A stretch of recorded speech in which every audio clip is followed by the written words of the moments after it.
Baik, selamat pagi mahasiswa. Minggu lalu kita berbicara tentang pohon keilmuan sastra di Indonesia. Penjelasan minggu lalu memperlihatkan kepada Anda semuanya bahwa pohon keilmuan kita di Indonesia itu tidak mempunyai akar yang kuat, ya, tidak mempunyai akar yang kuat. Jadi seperti pohon itu akarnya tidak sama sekali tidak kuat, ya. Banyak sekali pembagian-pembagian kategori-kategori klasifikasi kajian sastra Indonesia itu, tetapi seolah-olah dibuat oleh para pengarang Indonesia tanpa mendasarkan pikirannya pada paradigma yang jelas. Itu adalah bagian kuliah kita minggu lalu. Ya, Anda melihat bahwa ada ahli yang membagi klasifikasi kajian sastra Indonesia atau teori-teori sastra itu atas 10, ya, atas 10 pendekatan. Ada yang ada 9 pendekatan, ada yang 8 pendekatan, ya, ada yang 5 pendekatan, ya. Dan minggu lalu saya meluruskan bahwa dasar-dasar pembagian dari para ahli itu tidak jelas, ya, tidak berdasarkan suatu akar tertentu, suatu paradigma tertentu, ya. Anda masih ingat minggu lalu saya menerangkan 3 paradigma di dalam ilmu sastra. Masih ingat? Ya, paradigma yang pertama yaitu suatu klasifikasi penting yang diberikan oleh Rene Wellek dan Austin Warren. Paradigmanya adalah paradigma Rene Wellek dan Austin Warren, dan mereka membagi semua pendekatan sastra itu atas 2, yaitu pendekatan intrinsik dan pendekatan ekstrinsik. Dan bagaimana karakteristiknya Anda sudah tahu minggu lalu. Paradigma yang kedua, paradigma yang diberikan oleh Ronald Tanaka, ya. Dia membagi pendekatan itu atas 2 saja, yaitu pendekatan makro sastra dan pendekatan mikro sastra.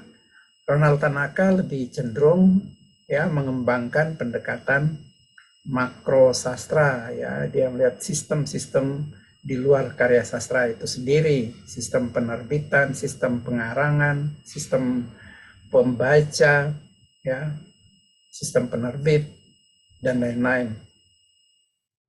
Dan paradigma yang ketiga yang kemudian kita reposisikan kembali yaitu paradigma M.H. Abrams. Dia memberikan 4 pendekatan, kan, masih ingat? Pendekatan objektif, pendekatan mimetik, pendekatan ekspresif, dan pendekatan pragmatik. 4 pendekatan. Nah, minggu lalu Anda sudah tahu bahwa 4 pendekatan itu saya pandang tidak cukup, ya, menampung perkembangan ilmu sastra sampai dengan abad ke-21 ini. Maka saya membuat reposisi dan menambahkan 2 pendekatan lagi, ya, yaitu apa saja? Pendekatan eklektik, ya, banyak sekali itu sekarang itu pendekatan eklektik, orang lain menyebutnya pendekatan holistik, pendekatan yang menggabungkan beberapa pendekatan yang lain di dalam sebuah studi sastra. Dan yang penting, yang kedua adalah pendekatan diskursif. Pendekatan diskursif adalah pendekatan karya sastra yang ada hubungannya dengan pendekatan objektif, ya. Yang sangat berpengaruh di dalam pendekatan objektif adalah strukturalisme, sehingga pendekatan diskursif ini kita sebut juga sebagai pendekatan pasca strukturalisme, post strukturalisme. Nah, hari ini saya akan mulai kuliah kita dengan menerangkan apa hubungan antara strukturalisme dan post strukturalisme, ya, antara pendekatan objektif dan pendekatan diskursif, diskursus, ya. Nah, Saya akan share screen dengan materi yang pertama, yaitu apa sih sebetulnya ciri khas hubungan antara teori strukturalisme dan teori diskursif, ya, karakteristiknya. Nah, kamu mengingat kembali, ini adalah materi kita minggu lalu, ya, ini paradigma Abrams yang sudah dimodifikasi atau sudah direposisi, ya, ada dua pendekatan tambahan itu yang berikan bukan Abrams, ya, yang memberikan dua tambahan ini adalah saya, ya. Kritik sastra mutakhir itu ada dua pendekatan, ya. Ekokritik pasca kolonial itu adalah pendekatan eklektik, psikologi feminisme, yang bisa mengambil dari, ya, pendekatan-pendekatan lain ini untuk kepentingan penelitiannya. Nah, pendekatan yang kita pelajari, ilmu kita, ya, kajian sastra Indonesia, itu posisi kita ada di sini.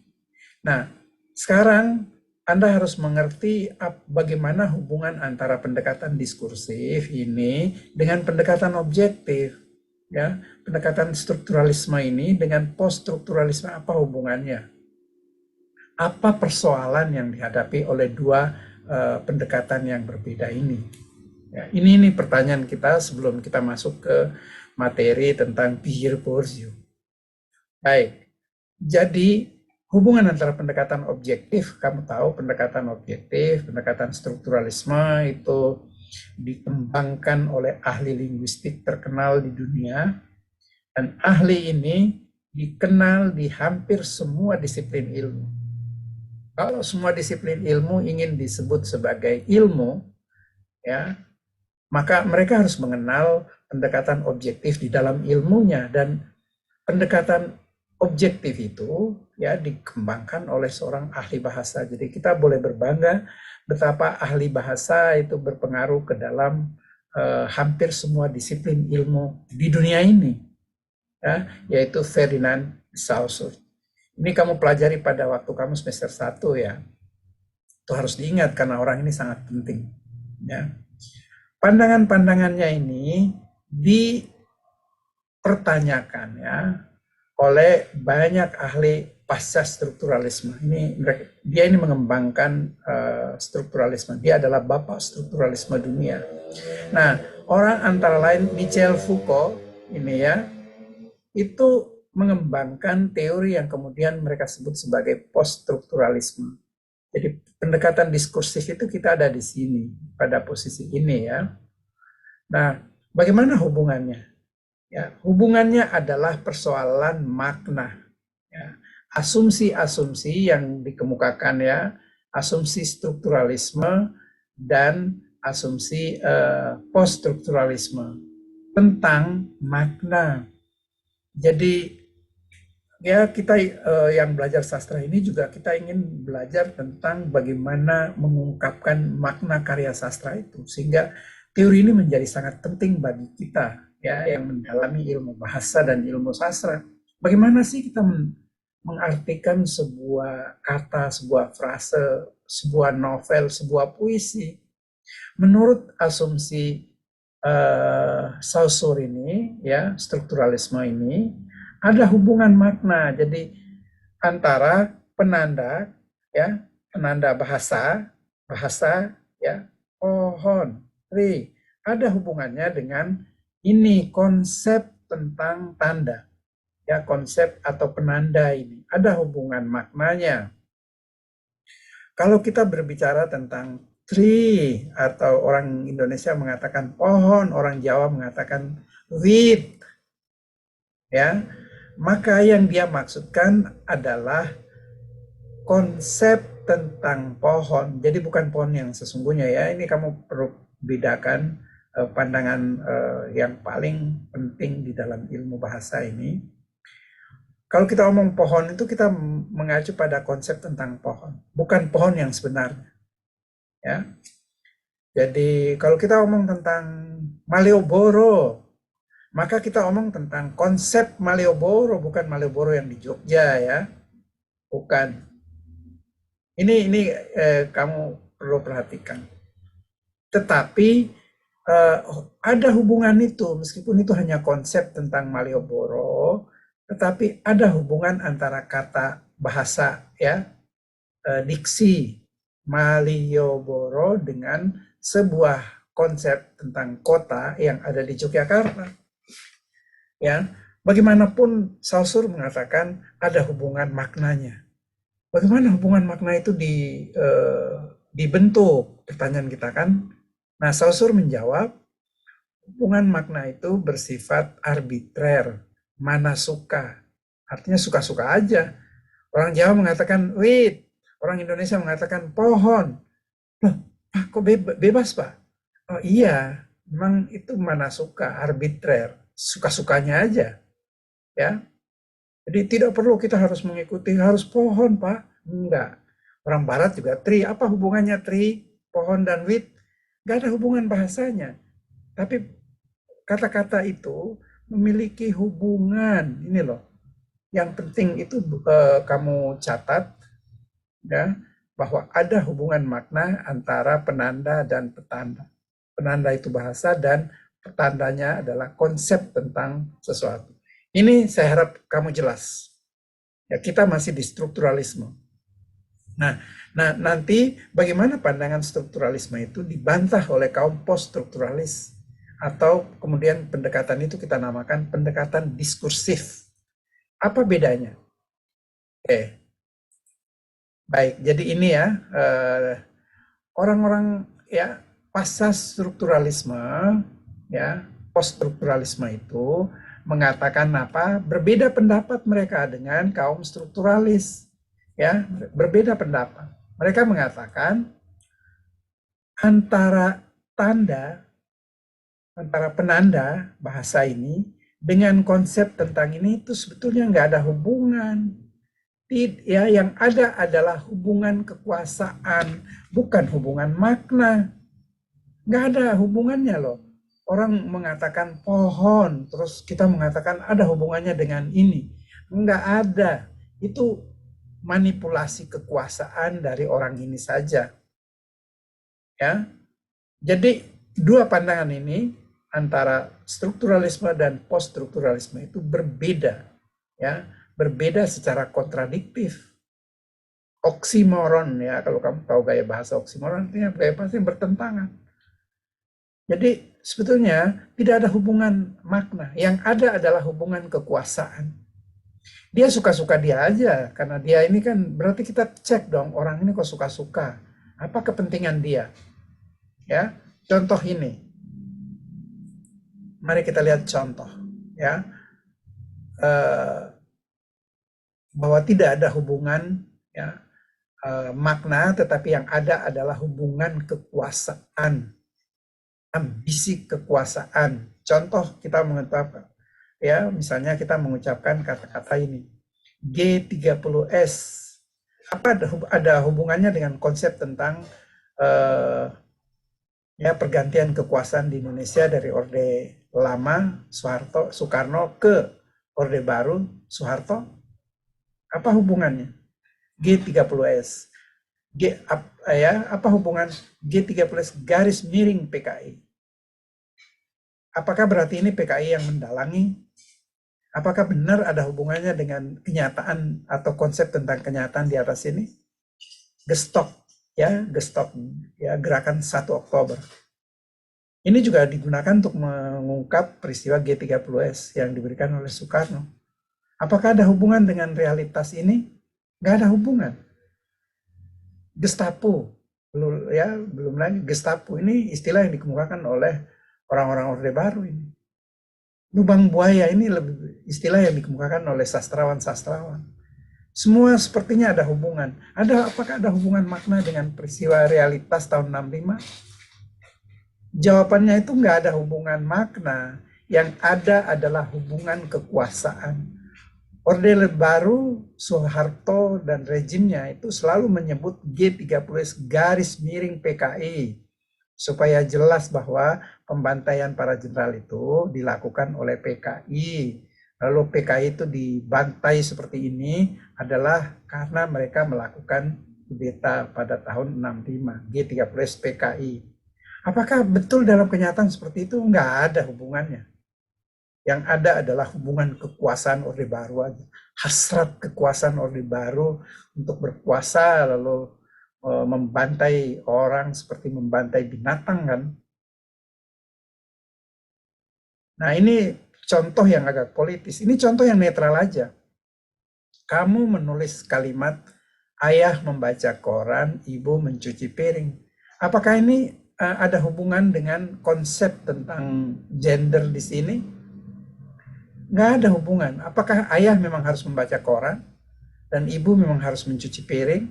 Kenapa nggak bisa dibalik? Ayah mencuci piring, ibu membaca koran. Bisa nggak? Bisa dong. Tapi mengapa masyarakat kita nggak mau? Ya karena ada hubungan kekuasaan. Ya, laki-laki harus lebih terhormat, laki-laki kedudukannya harus lebih tinggi, ya, lebih dominan. Ya, sedangkan perempuan kedudukannya lebih subordinat, terpinggirkan, makhluk lemah. Padahal kita itu hanya mengungkapkan kalimat ini loh. Ayah membaca koran, ibu mencuci piring. Jadi kamu bisa melihat di sini kebenaran pandangan pasca strukturalisme ya. Kalau strukturalisme tadi masih ingat antara penanda bahasa dengan petanda itu ada hubungan. Tugas kita adalah menerangkan hubungan itu. Meskipun hubungannya itu arbitrer, tapi ada hubungannya. Pasca strukturalisme nggak ada hubungan kekuasaan. Maka yang perlu kita cek, yang perlu kita teliti, yang perlu kita kaji di dalam sebuah teks sastra adalah apa hubungan kekuasaan. Jadi kita ini akan berhubungan dengan kuliah kajian sastra Indonesia itu kita akan berhubungan dengan persoalan kekuasaan, relasi kekuasaan yang tidak berimbang antara orang-orang yang memberikan wacana ini, diskursus ini dengan realitas.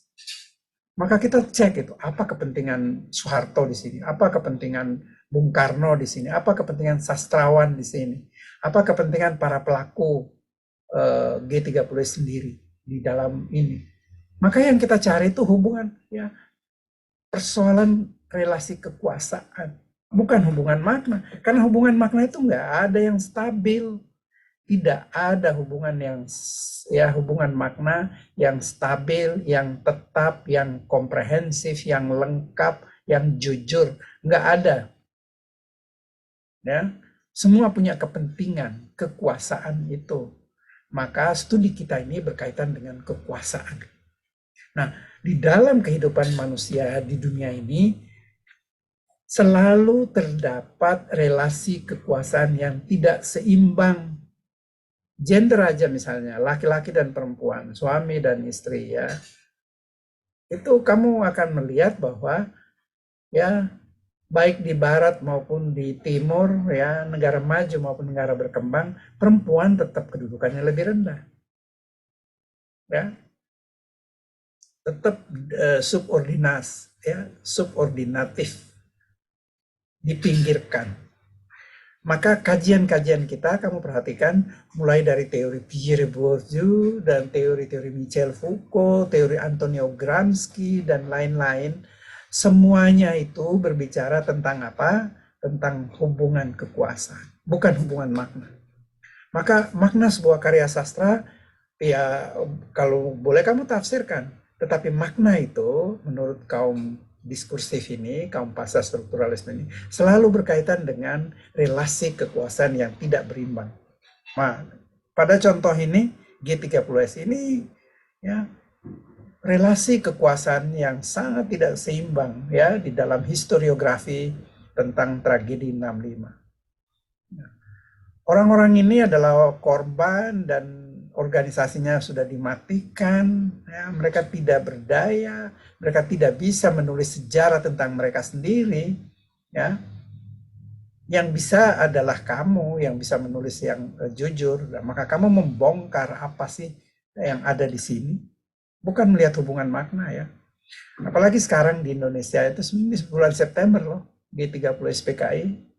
Ya, itu akan dirayakan dan PKI akan dipakai lagi. Oh, rejim Jokowi, rejim PKI. Ya, istilah-istilah seperti itu membuat saya muntah, muak saya. Ya, ya sebagai orang yang menulis disertasi tentang tragedi 65, menggunakan lagi isu PKI di dalam politik nasional itu suatu hal yang menjijikan, sesuatu yang rendah di dalam pandangan saya. Karena ini tragedi kemanusiaan. Jangan kita main-main dengan nasib manusia. Kamu bukan Tuhan. Baik. Jadi sastra itu dipandang sebagai media beroperasinya ideologi dominan. Ya.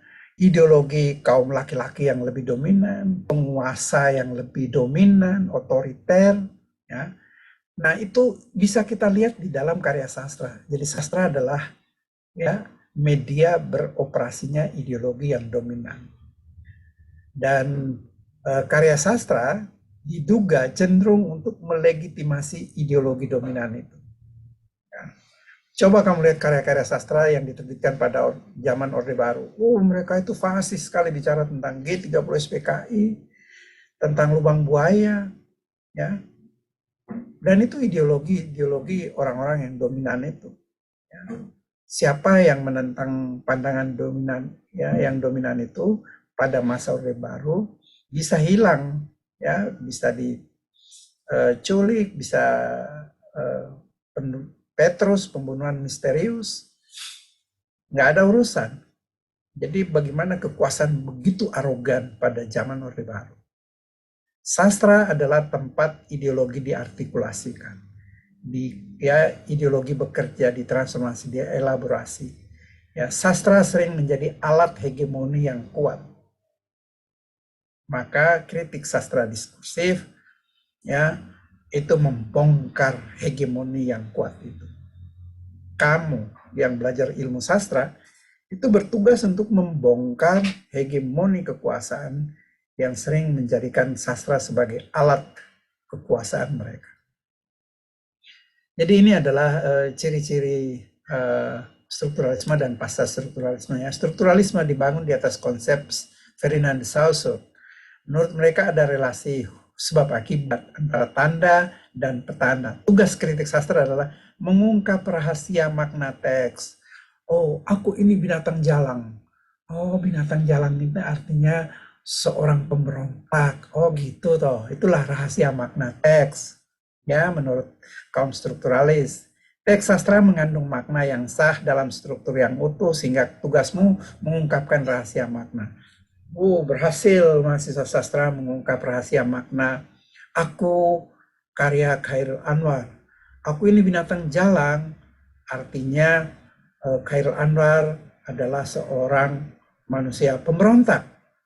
Itu strukturalisme. Pasca strukturalisme mengatakan ya berbeda itu. Konsep Saussure itu ditentang dan dirusak antara lain oleh orang-orang seperti Michel Foucault dan kaum pasca strukturalis lainnya.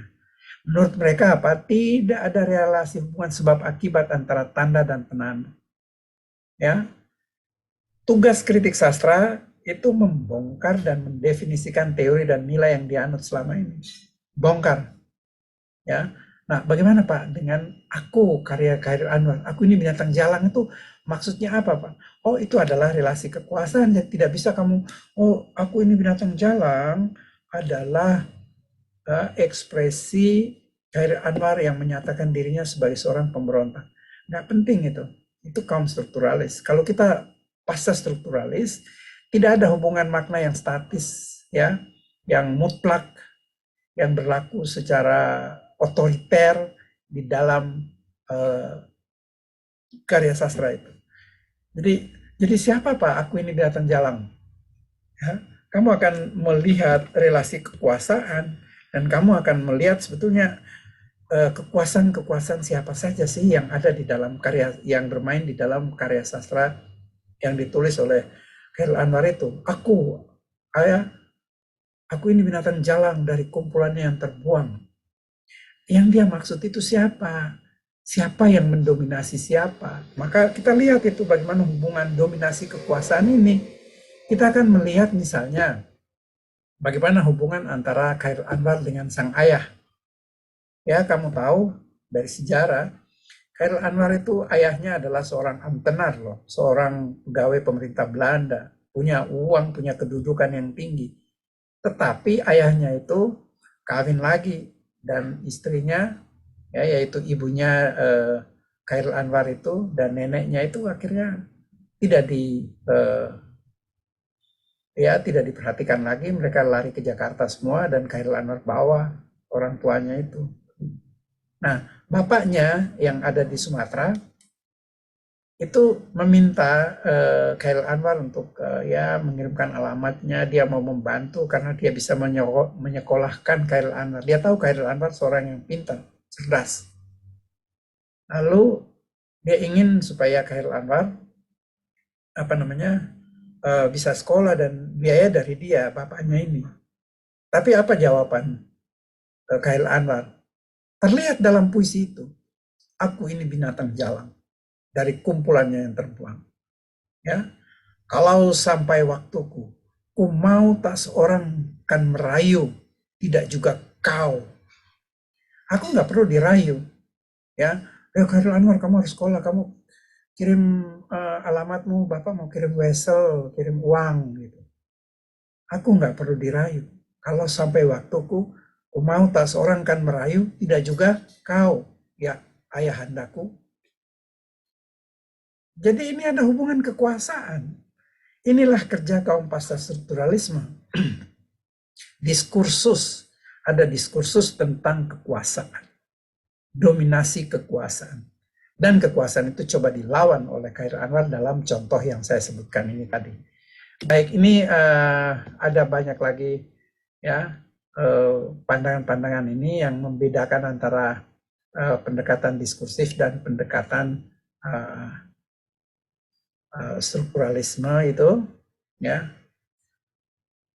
Menurut kaum pasca strukturalisme atau kita sebut sebagai pendekatan diskursus, diskursif, wacana apa sih? Sebetulnya wacana kekuasaan itu, yang dominan itu. Bahasa dan sastra adalah lokus, tempat bertemunya berbagai kepentingan, kekuasaan.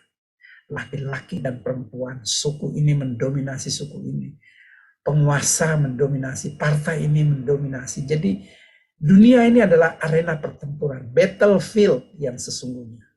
Berbagai kepentingan. Ya, kepentingan suku, kepentingan agama, kepentingan ekonomi, kepentingan kekuasaan. Jadi dunia adalah battlefield, ya, tempat pertarungan yang sebenarnya antara berbagai kelompok manusia, itu asumsinya. Bahasa dan sastra juga menjadi arena pertarungan kekuasaan. Ya, bahasa dan sastra sering dimanfaatkan untuk mempertahankan kekuasaan. Maka bahasa dan sastra itu bukanlah alat yang pasif, yang netral. Kamu jangan pikir sastra ini netral, nggak ada hubungan dengan kekuasaan. Nggak ada, itu pandangan lama. Ya, bahasa adalah arena politik. Tidak ada yang tidak politis. Tidak ada yang tidak politis. Itulah pandangan pendekatan diskursif. Maka di dalam kajian kita, ya, ketika kita ingin membongkar sebuah teks sastra, kita akan mengungkap bahwa sastra adalah alat permainan, ya, kekuasaan. Sastra bukanlah apolitis, bukanlah sesuatu yang netral. Tidak ada yang tidak politis. Di dalam karya sastra juga ada politik kekuasaan. Gitu ya. Maka kritik sastra diskursif selalu bersifat politis, kritis, dan ideologis. Tujuannya adalah berpihak pada orang-orang yang miskin. Jadi kalau kamu berpihak pada orang-orang yang punya kuasa, punya uang, ya, maka karya-karya sastramu itu demagog itu, ya. Demagog artinya kampanye kekuasaan, ya, orang yang mau mendapatkan porsi kekuasaan. Tugas sastra adalah berpihak pada yang lemah, yang miskin, yang terpinggirkan, yang tersubordinasi, kaum yang termanipulasi. Ya, seperti yang saya lakukan dengan disertasi saya. ya PKI di Indonesia itu sangatlah lemah, sangatlah subordinasi, sangat terpinggirkan ya di dalam historiografi tradisional. Orang ya kelompok yang sangatlah termanipulasi. Mereka sangat dimanipulasi, baik oleh kepentingan politik, sekarang kepentingan politik bersatu dengan kepentingan agama. Ya, selalu sebentar lagi kamu akan lihat ya menjelang G30S itu orang akan rejim ini rejim PKI. Apa yang dia tahu tentang PKI? Saya bisa berdebat dengan orang-orang seperti itu. Ya, disertasi saya tentang 65. Baik. Maka tugas kritik sastra kita membangun kesadaran akan ketidakadilan, ketidaknetralan, keterpinggiran, marginalisasi. Ya. Dan tujuan dari kritik sastra diskursif adalah melakukan emansipasi. Ya. Maka tugas aksiologis menjadi sangat penting di dalam kritik sastra diskursif. Kita ingin membangun sebuah dunia yang lebih adil, lebih netral ya, tanpa kelompok-kelompok ini mendominasi kelompok ini, membenci kelompok ini dan lain-lain. Tugas sastra berat. Baik, ada dua jalur kritik sastra, yaitu jalur Antonio Gramsci ya dengan pandangan utamanya tentang hegemoni dan kontra hegemoni. Laki-laki menghegemoni perempuannya, patriarkis menghegemoni feminis, kaum feminis dan lain-lain. Ya, maka tugas kita adalah membela subculture, membela kaum tertindas, membela perempuan, membela PKI. Ya, saya waktu ujian itu dianggap membela PKI waktu ujian tertutup ya, ujian disertasi tapi ujian tertutup. Kamu membela PKI? Ya, memangnya kenapa kalau bela PKI? Apa yang salah? Ya, jalur yang kedua adalah jalur Michel Foucault, ya cultural studies. Jadi Michel Foucault adalah seorang yang mencoba untuk merayakan keberbedaan pendapat, merayakan kemajemukan. Orang boleh dong berbeda pendapat, boleh. Ya. Tapi kalau berbeda pendapat, ya kita masih bisa nggak hidup bersama? Boleh kan? Masa berbeda pendapat lalu yang pendapatnya berbeda harus dibunuh? Itu orde baru itu. Ya, kalau kamu berbeda pendapat, kamu harus dibunuh. Ya, demokrasi adalah orang bisa bersatu di dalam keragaman. Bisa nggak Indonesia ini hidup bersama meskipun kita itu berbeda-beda suku, agama, ras, golongan? Bisa dong. Ya, kita harus merayakan kemajemukan. Jadi ada jalur Antonio Gramsci, ada jalur Michel Foucault. Nah, kita ya kuliah kita ini kan hanya 6 kali pertemuan, ya. Maka kita akan mengambil 2 ahli dari jalur Antonio Gramsci ini dan ya 2 jalur, 2 tokoh, 2 pakar yang berasal dari jalur yang kedua, jalur Michel Foucault.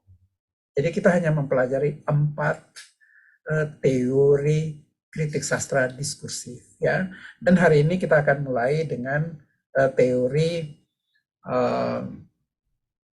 ya Pierre Bourdieu yang sangat terkenal. Dan saya mengakhiri ini dulu. Baik, saya harap kamu paham ini.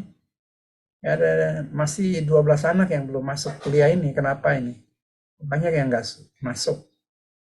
Nanti setelah ini saya akan coba kita bersama-sama akan presensi secara online langsung. Baik, sekarang saya masuk ke sebetulnya kalau kita tatap muka saya akan menjelaskan dulu ya jalur Gramsci tadi ya itu siapa aja. Ada Antonio Gramsci dan ada Slavoj Žižek, ada Jürgen Habermas, ada George Lukács, Terry Gilpin, Louis Althusser. Tetapi karena waktu kita terbatas, saya hanya akan menjelaskan Gramsci dan teori Žižek. Gramsci juga saya kira mungkin tidak banyak saya ungkapkan karena kayaknya teorinya ini terlalu populer. Banyak sekali yang sudah menggunakan ini. Saya ingin kamu menggunakan misalnya Louis Althusser, ya, atau dialektika negativa dari Adorno, gitu ya. Tapi saya sudah siapkan untuk kuliah kita itu Antonio Gramsci dan Zizek.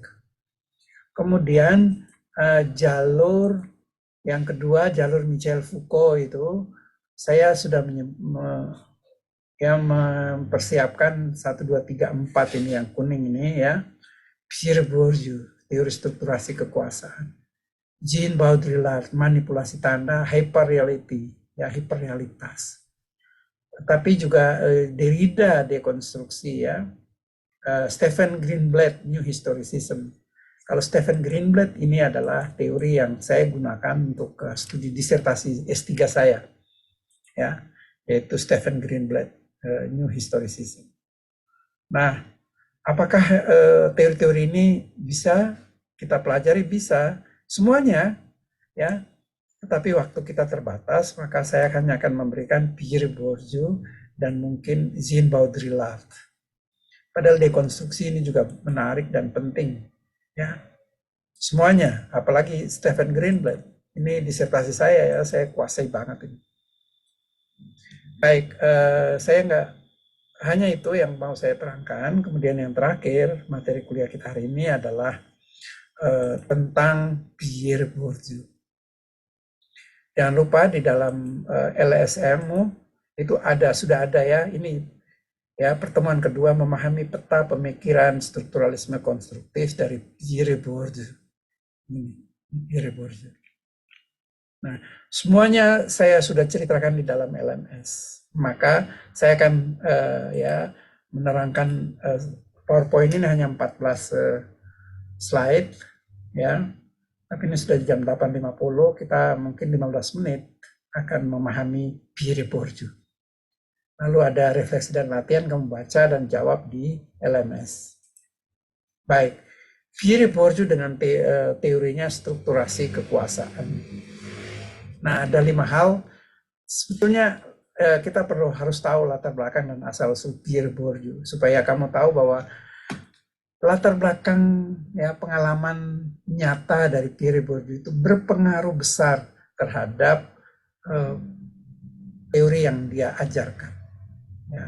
Dia adalah seorang yang mendamaikan antara teori objektivisme dan teori subjektivisme. Dan bagaimana dia membangun teori yang kemudian kita sebut sebagai, bukan kita sebut, dia sendiri menyebutnya sebagai strukturalisme genetik. Ya. Lalu konsep kunci dari Pierre Bourdieu ada 4, yaitu dominasi, habitus, ranah, dan modal. Ini saling berhubungan di dalam praktek kekuasaan. Jadi bagaimana strukturasi kekuasaan atau praktek kekuasaan itu ada 4 hal, yaitu dominasi, habitus, ranah, dan modal. Pak, saya mau mengambil skripsi dengan perspektif Pierre Bourdieu. Oke, bagus. Silakan menggunakan 4 konsep kunci ini. Bagaimana dominasi, bagaimana habitus, ranah, dan modal. Lalu hari ini dan juga minggu depan kita masih di Pierre Bourdieu ya. Kita akan melakukan aplikasi perspektif Bourdieu dalam kajian sastra. Jadi sastra adalah arena praktek kekuasaan. Ini adalah Pierre Bourdieu. Kita pertama lihat asal-usulnya dulu. Pierre Bourdieu, dia lahir tahun 30 di sebuah pedesaan kecil yang bernama Dengmin di wilayah ini saya berikan ini tanda ini pegunungan Pyrenees. Kamu lihat Parisnya di mana? Prancis ini. Paris jauh di sini. Ini kayak satu benua besar ya. Dan dia adalah orang desa. Perhatikan. Bahasa Inggrisnya itu bahasa Prancis ya, bahasa Prancis. Deso, orang kampung, orang miskin. Ini kamu harus pelajari. Dia berasal dari keluarga miskin yang kurang berpendidikan. Bapaknya itu nggak lulus SD itu. Ayahnya adalah tukang pos. Kamu tahu tukang pos itu untuk bawa-bawa hantar-hantar surat, barang, ya. Itu nggak perlu pendidikan tinggi. Ya, ayahnya adalah tukang pos yang tidak pernah menyelesaikan sekolah formal. SD-nya aja nggak selesai, bayangkan itu. Dia udah wong deso, miskin lagi, ya. Dia hanya bisa SD di sini, kemudian SMP itu dia sudah pergi ke satu tempat yang lain. Mana tadi? Di Pau. Sudah agak jauh dari sini. Ini SMP dan SMA. Nah, Bourdieu itu menunjukkan bakat akademik ketika dia ada di Pau. Lalu dia mendapat beasiswa penuh untuk kuliah di kampus elit di Paris, Prancis, ibu kotanya. Bayangkan orang desa, dialeknya aja dialek desa ya, dialek kalau ngomong tuh walau ngomong desa we, ya. Dari orang miskin lagi, bayangkan. Dia dapat beasiswa penuh untuk sekolah di kampus elit ya di Prancis yang namanya ENS ya, École Normale Supérieure. Jadi sekolah yang sangat elit yang menghasilkan banyak filsuf-filsuf penting di dunia itu adalah ENS, dan dia menyelesaikan filsafat sampai lulus.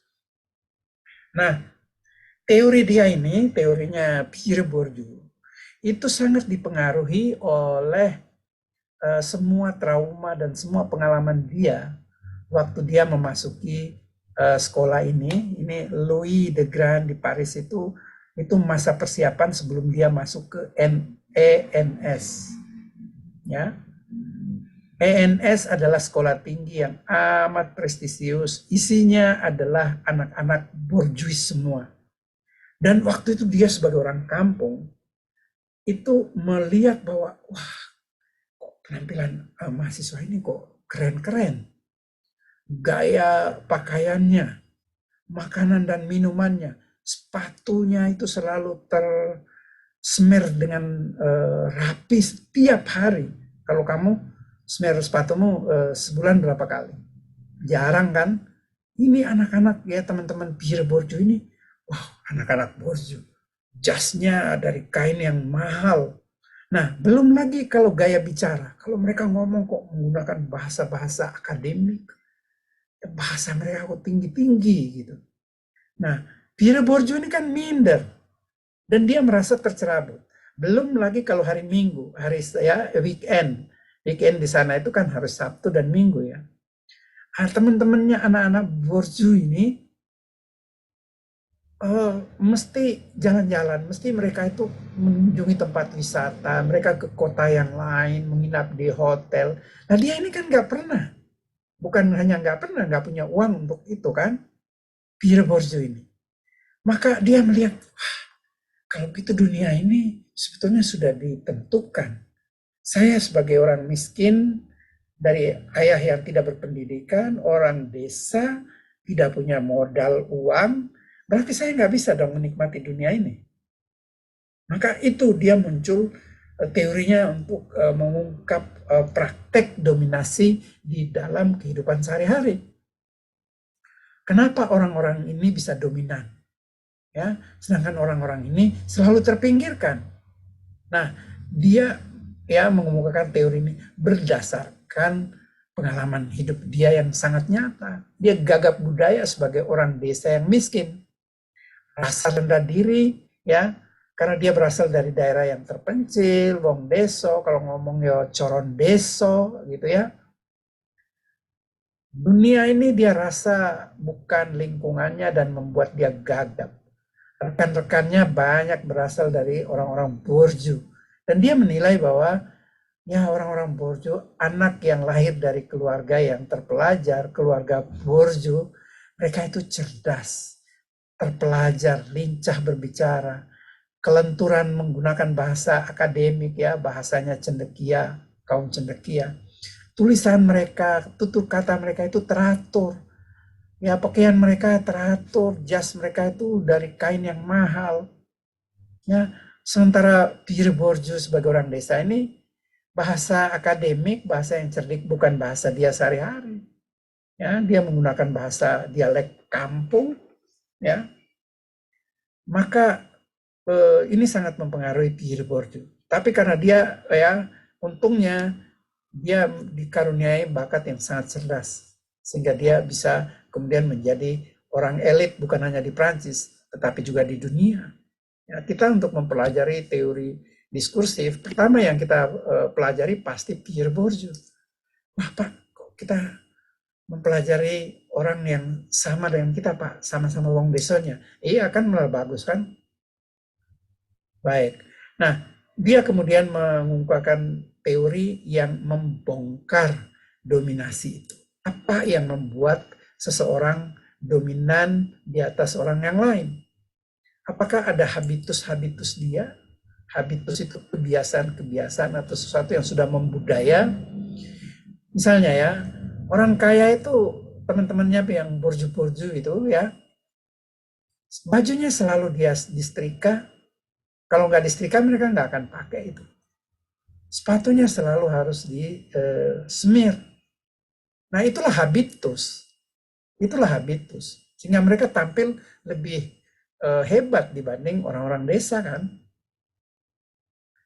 Ya, anak terpelajar biasa suka membaca buku. Orang ya teman-temannya Pierre Bourdieu itu. Mereka kemana-mana baca buku. Hebat banget ya.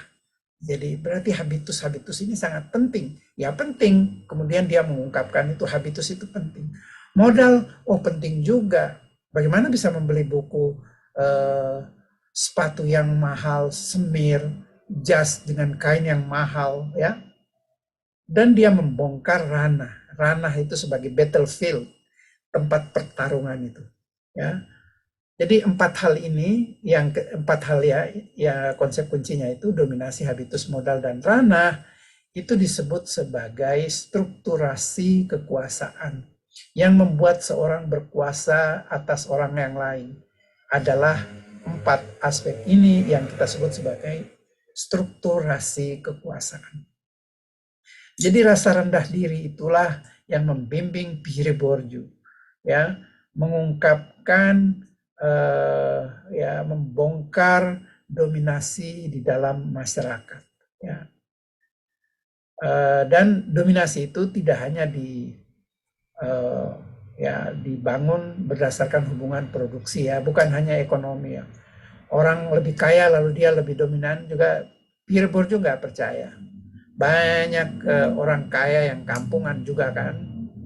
Maka bukan hanya hubungan ekonomi tetapi juga hubungan budaya.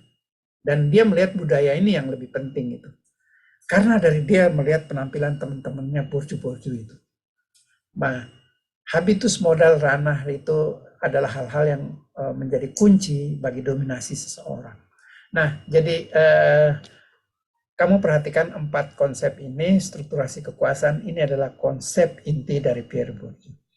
Keempat hal ini sudah saya terangkan di dalam LMS. Silakan kamu baca LMS itu. Ya, kalau nanti saya sempat, ya, karena ini kita itu tugas-tugas di luar memberi kuliah juga ada banyak ya. Saya akan memberikan kuis supaya kamu tahu nggak tentang aspek empat hal ini. Kalau kamu meneliti dominasi, apanya yang kamu teliti di dalam dominasi? Habitus, apanya yang diteliti di dalam habitus? Modal, ranah. Nah, ada di dalam LMS dan kamu silakan belajar sendiri, ya. Enaknya ngajar mahasiswa itu begini ya. Ini dosen itu menjadi penunjuk. Nih, baca di sini. Kalau SD SMP kan disuapin. Oh, yang kalau kamu meneliti dominasi itu loh, ini loh disuapin aspek yang kamu teliti itu adalah ini, gitu ya. Baik. Dia dipandang sebagai orang yang mendamaikan konflik pertentangan antara teori objektivisme dan subjektivisme. Maksudnya gimana? Kaum strukturalis itu mengatakan bahwa manusia itu individu manusia itu ditentukan oleh strukturnya. Ya, ini pandangan kaum objektif. Kamu misalnya, kalau kamu ya diminta untuk memberikan kata sambutan, mengapa kamu akan menyatakan hal-hal seperti itu? Karena kamu dibentuk oleh struktur, ya. Saya misalnya kalau rapat-rapat RT RW di kampung ini, dulu sebelum COVID kan, setelah COVID itu nggak pernah ada rapat lagi. Tapi kalau rapat-rapat di kampung ini mesti kita berperilaku seperti itu, ya. Ruangan kecil, kemudian penuh dengan asap rokok.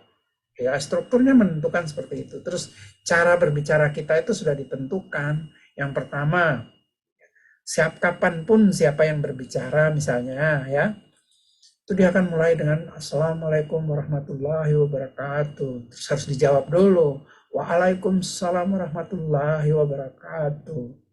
Terus setelah salam apa? Minta maaf, lama dulu. Kok dia belum bicara kok udah minta maaf? Ya strukturnya menuntut kamu harus berperilaku seperti itu kan? Ya kalau saya minta maaf, ini masih panjang itu maafnya. Ya udah dimaafkan. Nah setelah itu dia omong ya, maksudnya idenya itu hanya ini. Setelah itu minta maaf lagi kalau idenya itu melukai perasaan teman-teman. Ya kita harus maafkan dia lagi. Nah setelah itu baru selesai. Jadi capek sekali kalau kita rapat di kampung itu. Ya. Nah kenapa kita harus berperilaku seperti itu? Strukturnya memang harus begitu. Nanti sebentar lagi kalau ada orang lagi yang mau bicara angkat tangan. Setelah diangkat tangan, dia mulai Assalamualaikum warahmatullahi, kita harus jawab lagi. Kemudian dia harus minta maaf lagi guys. Sudah kita maafkan. Setelah dimaafkan dia usul, setelah usul dia maaf lagi, kita maafkan lagi. Aduh, kok capek kita. Mengapa kita seperti itu? Karena kita ya individu itu ditentukan oleh struktur. Itu pandangan kaum objektivis. Maka ya Pierre Bourdieu mengatakan ya kita itu nggak gitu-gitu amat ditentukan oleh struktur ya. Kalau ya buktinya saya kalau rapat lalu ya kalau diminta pendapat angkat tangan saya nggak pakai assalamualaikum. Padahal saya juga biasa ya kalau saya sambutan, saya ketua organisasi ya, saya selalu menggunakan salam assalamualaikum. Tapi kalau di kampung kan enggak, ngapain terlalu lama. Terus saya juga nggak minta maaf, apanya yang salah? Ya, urusan maaf memaafkan itu kan urusan hari raya. Nah itu lagi kan. Jadi setelah maaf gitu, ya dimaafkan. Kemudian menyampaikan ide. Nah, saya biasanya nggak. Berarti kan ada aktor dong, ada agency. Ada peranan kita juga di dalam mengubah struktur yang semacam itu. Nah itu adalah kelompok-kelompok kelompok subjektivisme yang menganggap manusia ya adalah penentu arah sejarahnya sendiri. Manusia adalah subjek yang mengatur menata hidup alam semesta. Ini orang-orang eksistensialis, orang-orang ini ya. Jadi dua pandangan ini manusia lah yang lebih penting. Ya, objektif mengatakan strukturnya yang menentukan manusia. Ini mengatakan manusia yang menentukan struktur. Nah, Pierre Bourdieu mengatakan kamu semua itu punya kelemahan ya. Teori objektif juga lemah, teori subjektif juga lemah. Maka dia membangun teori strukturalisme tapi genetik, ada asal usulnya. Strukturalisme genetik menurut Pierre Bourdieu adalah memahami asal usul struktur sosial. Mengapa struktur sosialnya seperti itu? Dan bagaimana seorang agen, seorang subjek ada di dalam struktur yang ada maka agen bisa melakukan perubahan seperti Pierre Bourdieu sendiri kan, dia dari struktur masyarakat desa, orang miskin, tapi kan dia bisa berubah, dia menjadi orang elit dunia, dia akhirnya menjadi Bourdieu juga. Nah, bagaimana ceritanya? Ya orang harus punya modal, habitus, ranah tadi ya, dominasi dan lain-lain. Maka konsep kuncinya sekali lagi adalah praktek dominasi habitus ranah. Ya, realitas sosial adalah prakteknya. Yang saya ceritakan tentang rapat di RT tadi itu adalah praktek di mana di situ terlihat praktek dominasi habitus ranah modal. Kenapa saya tampil beda? Ya, ada distingsi itu menurut teori Pierre Bourdieu. Ada yang tampil beda dong. Ya, iya saya tampil beda karena ya saya kan satu saya pendatang, kedua saya juga orang berpendidikan ya nggak perlu lah apa-apa minta maaf gitu ya gitu. Jadi praktek itu tidak ditentukan oleh struktur objektif, itu bukan juga hasil kemauan bebas dari manusia juga. Saya juga nggak bisa ikut semau-mau saya, ya saya harus duduk di tempat yang penuh dengan asap, lalu ya kadang-kadang itu jawab juga assalamualaikum, terus minta maaf, memaafkan gitu kan. Baik, Jadi habitus dan modal itu ada di dalam praktek, di dalam sebuah arena. Arena hanyalah battlefield. Yang bermain di dalam battlefield adalah habitus dan modal. Kalau kamu punya habitus yang baik, kalau kamu punya modal sosial, modal ekonomi, modal simbolik yang bagus, maka kamu akan sukses di dalam praktek sebuah masyarakat. Ya, agen itu adalah ini kalau kita gambarkan peta pemikiran Pierre Bourdieu, agensi atau agen atau ya aktor ada di sini, dan aktor ini bisa mempengaruhi lingkungannya, strukturnya. Jadi bukan struktur mempengaruhi agen, mematikan kita ya sehingga kita itu menjadi orang yang tidak ada gunanya di dalam struktur itu, tapi menurut dia agensi ini penting. Dengan habitus tertentu kamu bisa mengubah ya, mempengaruhi strukturnya ini sampai ya. Dan kalau kamu punya modal kapital ya, modal kapital itu modal ekonomi, modal simbolik ya, sekolah dan lain-lain itu kan modal simbolik ya. Saya misalnya menggunakan gelar doktor atau profesor doktor, itu kan palsu, itu modal-modal simbolik doang. Ya, kamu juga kan mau mengejar SS, sarjana sastra, itu modal-modal simbolik itu.